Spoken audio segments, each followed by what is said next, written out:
If you are considering making the leap from New York City to the suburbs, I have an exercise for you. Call a friend who already lives there and ask her if she thinks she still lives close to New York. She might say something like, "It's like I never left." Practically everyone here is from Park Slope. After talking to her, you'll think, "Geez, I've really got to get on this." And why wouldn't you? Montclair, NJ, a popular destination for many New York expats, bills itself as the town where the suburb meets the city, and in these very pages, readers were once told to call Maplewood, NJ, Brooklyn West. But I am here today to dispel the myth. The city is nowhere near the suburbs. Sure, on a good day, like, say, Sunday at 11 p.m., you can zip from Midtown to your picturesque Colonial in 30 minutes flat. But try that trip at rush hour, and there's a good chance you may have an existential crisis sitting on a bus stuck at a standstill on the Helix, the hellish ramp that connects the Lincoln Tunnel to the expanse of New Jersey roads.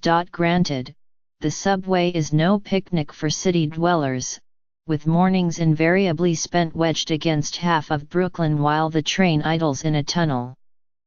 Many of the forces plaguing the subway's crowds, delays and aging infrastructure are also at play in suburban mass transit.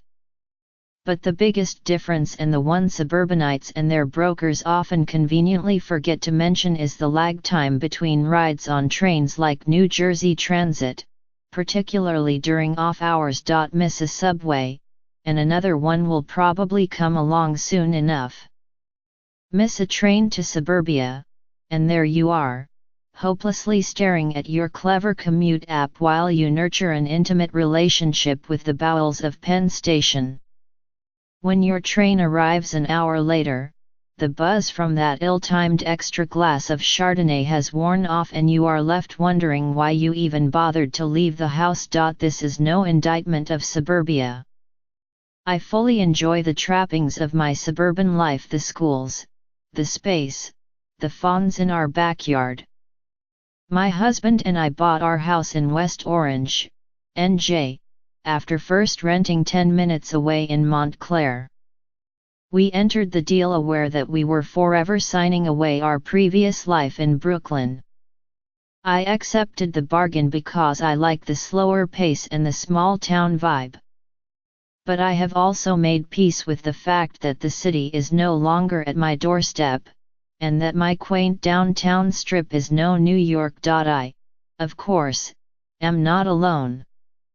In 2017, home sales hit a 35-year high in Westchester County and a 14-year high in Nassau County, according to Jonathan J. Miller, the president of Miller Samuel Real Estate Appraisers and Consultants.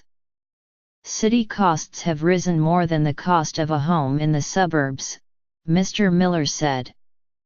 We can see that in the massive migration in the last 3 or 4 years of city dwellers.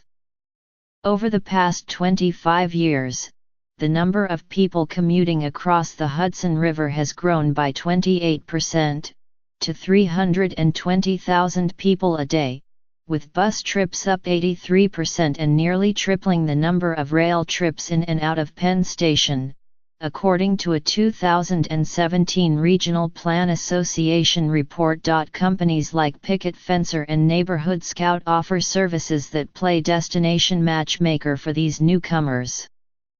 But until you get here, it's hard to realize how far you have actually gone. Train and bus schedules are deceptively optimistic. Talk to real estate brokers and they reinforce the rosy narrative, rattling off options. The jitney stops at the corner. There's a park and ride 5 minutes away. You can walk to the train. Maps don't do the situation justice either. Just ask Ilana Dubrovsky, 32. When she was considering moving out of Clinton Hill, Brooklyn, with her husband, Alan Razam, 40, and their 2 children, she pulled out a map and drew a circle around the city. She limited her search to towns less than an hour away. She settled on South Orange, NJ, where she and her husband bought a 6-bedroom house in 2014. I wanted that access. I wanted to see our friends, said Ms. Dubrovsky, who works in sales. Do you want to know how many times she has been to Brooklyn in the past 4 years? Twice. It's such a pain in the butt, she said. I don't want to put 2 kids on the train, so then I drive. Last time it took us an hour to get from Bay Ridge to Park Slope. An hour. Do you know how many places I go to in an hour in New Jersey? To her surprise, Ms. Dubrovsky, who works from home, found that she did not miss her old stamping grounds. Why battle crowds and traffic to go to Prospect Park when there's a nature reserve with a zoo and miniature golf up the road? I just don't have the patience for the city anymore, she said. Her husband, however, a real estate broker and personal trainer, still works in Brooklyn, and leaves the house at 4 a.m. every morning to beat the traffic. Leave Brooklyn and you trade Sahadi's grocery for impromptu barbecues with a dozen neighbors. Have you seen the size of the parking lot at Costco? You can really load up on burgers. Join the town pool, and you spread out your towel on the grass. Yes, there's grass at the pool, and wait for friends from the neighborhood to just show up. The perks make it easier to forget the 2 miserable hours you spent commuting on the train this morning when a city friend asks what it's like to live out here. Instead, you focus on the charm. Did I tell you about those cute fawns in the yard? And, of course, there are the happy Park Slope transplants. This might explain how Jennifer and Mark Loga ended up buying a 4-bedroom house in Maplewood last December without realizing how long their new commutes would soon be. Everything that we heard was that it was really convenient, Mrs. Loga, 31, told me in January when she was 8 months pregnant. It was about 3 weeks after they had moved from Jersey City. The couple had lived in Brooklyn before that. Nobody was like, yeah, it's a great area, but your commute is going to be horrible, she said. Mrs. Loga works in marketing near Madison Square Park, and Mr. Loga, 32, a civil engineer, works in the financial district. Did we think it was going to be an hour and a half each way? No. Wondering how buyers can arrive here unprepared for what's ahead, I called Leslie Kunkin, a real estate broker who I met one night in 2010 while trapped on a bus for 3 hours in a snowstorm. Finally, at 3 a.m., we were dropped off on a deserted Montclair Street corner to trudge home in knee-high snow.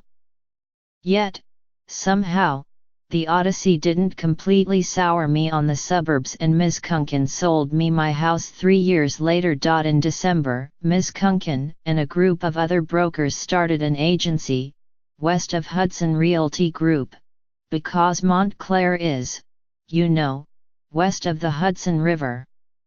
Despite our snowstorm, I stand behind our commute, she said, describing the commute, on the whole, as amazing. Sure, you get stuck in traffic, she said. But compared with the subway, the ride to the suburbs is so much more civilized. From Ms. Kunkin's perspective, a ride where you can usually get a plush seat with some elbow room offsets that rigid train schedule. I asked Mrs. Loga if she regretted her decision, or if the charm of a conductor who stamps your ticket takes the edge off. You have all these great things, but it's the one little blemish, she said. If you can deal with it, you're fine. And if you can't, well, then maybe you end up working from home.